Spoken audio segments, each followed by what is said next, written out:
On this episode of Inside the Outcomes, I'll be talking about a new $2.5 million 5-year grant to generate new knowledge that will improve air travel for people with physical disabilities. A grant funded by the National Institute on Disability, Independent Living, and Rehabilitation Research is led by Dr. Shu Cole, Professor of Health and Wellness Design in the Indiana University School of Public Health, Bloomington. Researchers in the Center of Rehabilitation Outcomes Research, including CROR Director Alan Heineman and Dr. Jacqueline Kish, a postdoctoral fellow, are co-investigators on the grant. My guests today are Dr. Cole and Dr. Kish, so welcome to the podcast. Thank you, Sharon. Thank you for having me. Dr. Cole, I would like to start with you. Can you provide a general overview of the grant and its components? Okay, sure. First of all, thank you for having me today. This grant is about the air travel experience for people with disabilities. And we know that flying can be stressful for anyone, but it's especially challenging for people with disabilities. A lot of travelers with disabilities have reported facing significant barriers during air travel, and research has confirmed these challenges. For example, one of the biggest concerns for wheelchair users is the risk of their chair being damaged during the flight. If that happens, they might not even be able to participate in the activities they have planned for once they get to their destination. And even for older adults who have mobility limitations can also feel very overwhelmed by the long distances they have to walk at airports. So although airlines and airports try to provide a seamless experience for all customers, people with disabilities often don't experience the same level of ease or comfort during travel as passengers without disabilities. And because of these barriers, some people with disabilities end up avoiding air travel altogether. So this project is about finding ways to improve the air travel experience for people with physical disabilities and older adults who develop mobility issues as they age. And the project has three main components in this 5-year project. So there are three major components in this 5-year project. So first of all, we will conduct both qualitative and quantitative research to better understand the travel barriers and what makes air travel more accessible for people with physical disabilities and older adults from different cultural and ethnic backgrounds. We will start by reviewing the literature on the barriers and facilitators of air travel for people with disabilities, including looking at policies, regulations, and current practices in passenger travel. So we hope that this will help us identify any unmet needs in making air travel more accessible and inclusive. So after the literature review, we will collect data from focus groups, photo voice action research, and a national survey. And these results will give us important insights on how airlines and airports can improve their services for customers with disabilities and older passengers. So that was the first component. So the second component of the project is to develop an accessibility training program for aviation employees. And in this effort, we will collaborate with ODO, the Open Doors organization, to develop that training program. So currently, the airlines are already providing their own accessibility-related training, and ODO has been a major force in providing the various accessibility-related training for aviation services. However, the training needs to be standardized, and they need to be more accessible and more flexible for employees to participate in.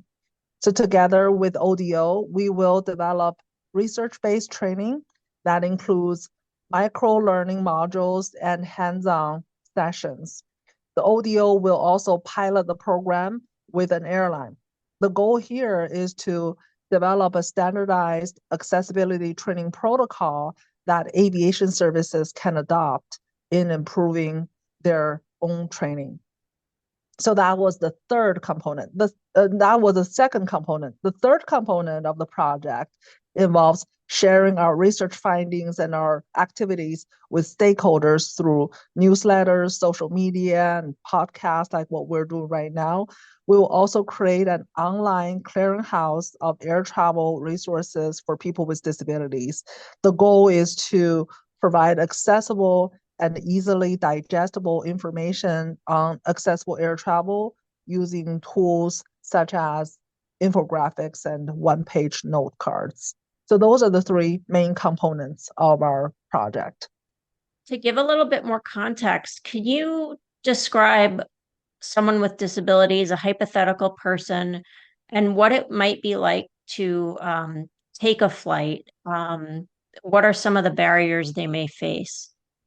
Well, for example, since wheelchair users can't use their own chair, can't stay in their own chair during the flight, they have to be transferred from an aisle chair to the airplane seat.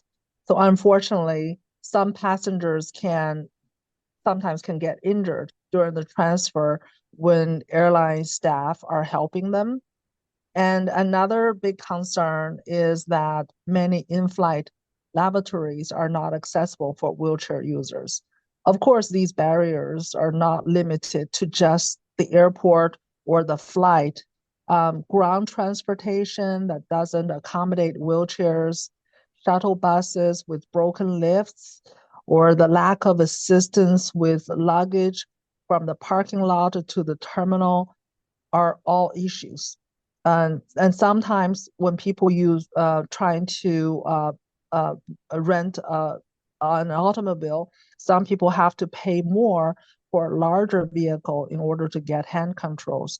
So these are um, all issues during the travel journey from leaving home to get to the air parking lot, from parking lot to the terminal, and from terminal to the gate, and then to ground transportation. So our goal is to hopefully making this travel experience to be seamless and overcome these barriers. Dr. Kish, so transportation and travel for people with disabilities is a main research interest of yours, and you were even a former guest on the podcast talking about accessible travel. Can you talk a little bit about your role in this grant coming from the Center for Rehabilitation Outcomes Research? Yes, thank you for this great question. My primary responsibility collaborating on this grant is going to be focused on the qualitative research components. And there are two components. The first is to organize local and national focus groups to explore the air travel experiences of people with physical disabilities from diverse racial and ethnic backgrounds. So these focus groups will center on personal experiences, the interpretation of barriers to travel, and the role that air travel does or doesn't play in their lives. The second part of the qualitative research for this project is a participatory approach using accessible visual media. Usually we call this approach photo voice, which is where people take pictures of their experiences and describe them in their own words. But because of the dynamic nature of flying and all of the various processes and procedures that you heard from Dr. Cole, other media like videos, voice memos, or written memos might be more accessible and available, as well as being safer to document experiences for participants traveling in flight. So this part of the project seeks to capture activities throughout the air travel journey, from the very beginning of planning and booking that flight to pre-flight preparations to the flight and post-flight activities. So this project aims to provide a nuanced and detailed description of those barriers and facilitators in air travel, including those encountered in irregular operations situations, when unexpected things happen, which they often do when you're flying. So again, this research seeks to really delve into the personal experiences, emotions, and challenges that are experienced by individuals during air travel in order to capture really their firsthand accounts and their perspectives. Involving people with physical disabilities in this research promotes inclusion and ensures that their voices are heard and considered in decision making. Both of these activities are intended to inform the development of a survey that's tailored for a much broader sample. So we're first trying to capture experiences in detail, and then we're going to open this up and ask everyone, hey, is this true for you? What's different for you? Or do you agree? So both of these activities are aimed to inform the development of a survey that's tailored for a much broader sample. So with these qualitative research activities, we're trying to capture experiences in detail and prioritize things that are happening often for folks, and then ask everyone via survey, is this true for you? Do you agree? Are these the main issues? Or for you, what is different? So that we can inform future training, dissemination, and advocacy efforts. Right. So the results of the participatory research is going to feed into a survey, and that survey will be a nationwide survey of people with disabilities who use airline travel. That survey will be disseminated to people nationally who utilize air travel. And I know from our previous conversations and the last podcast that transportation equity is really important to you and it's one of your main interests. Can you discuss a little more, like what is travel equity and why is it important? So to start off, the Air Carrier Access Act is a law that makes it illegal for airlines to discriminate against passengers because of their disability. But just because discrimination is prohibited, it does not necessarily assure accessibility. Speaking from my own perspective, I view accessibility as a much more nuanced experience that's determined by people with disabilities. So some examples, if somebody cannot board a plane or deplane in the way that they prefer because airline staff are either not able to or willing to comply with transfer techniques that Dr. Cole referenced to make the consumer feel safe, then to me, that's not accessible. If there's unexpected construction that requires a major detour within the airport, causing someone to risk missing their plane, or when that detour has stairs and they use a wheelchair for mobility, or the automatic door for the bathroom in the airport is out of service, all of those are not accessible. So this idea of accessibility, or sometimes the lack thereof, can really impact community participation and inclusion into community settings that demand a means to travel. So travel is really important.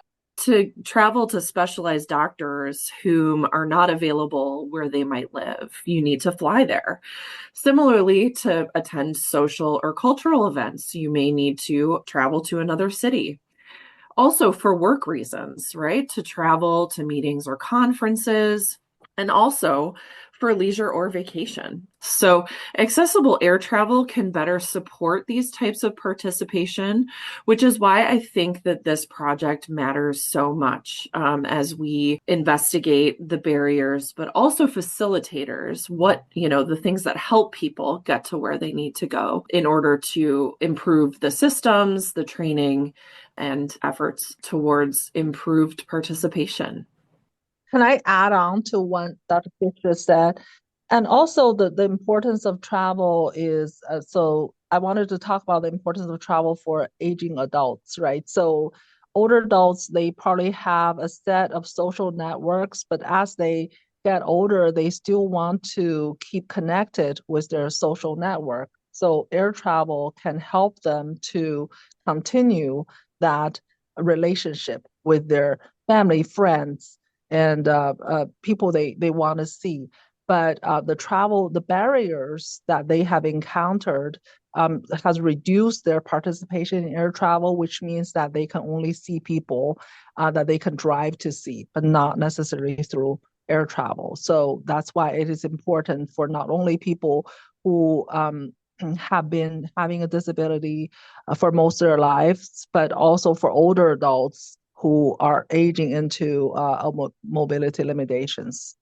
Can you talk a little bit more about the partnership with the Open Doors organization? What are they? What do they do? How will they be involved in the grant?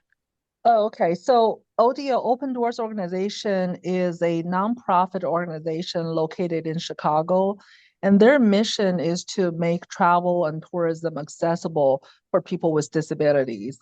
And they provide accessibility training for many travel services domestically and internationally.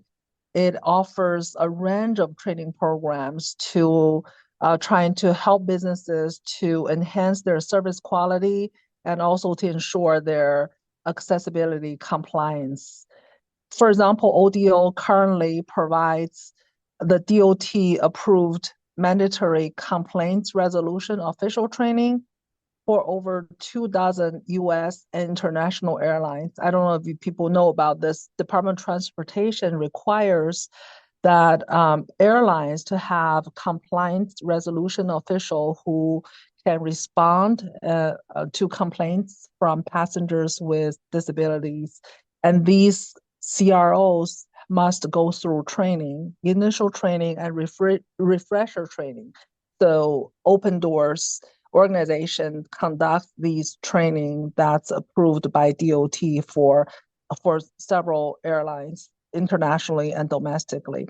They also offer training for over a dozen airline service providers, such as wheelchair pushers or sighted guides. And they also provide mobility device stowage training program and a disability awareness training program. So they're truly the leading organization specializing in accessibility training for the aviation industry. So in this project, IU has collaborated with ODO in the past on several different accessible travel and hospitality programs. So now what we would like to work with them is to, based on their training program, existing training program, we would like to work with airlines and airports to identify their training needs so that we can standardize the training that is being offered by ODO and creating new programs that meet the needs of airlines and airports. And they have agreed to pilot test this training program with one of their airline clients. So the results of that, the effectiveness of that training will help us to develop a standardization, like how to standardize a standardized training protocol for the aviation services.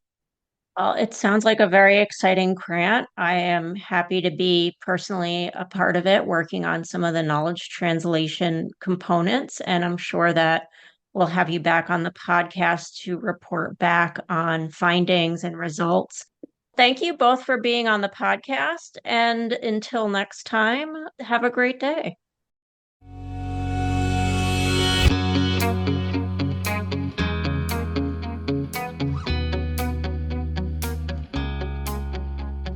This has been Inside the Outcomes, a rehabilitation research podcast. I'm your host, Sharon Parmet, signing off.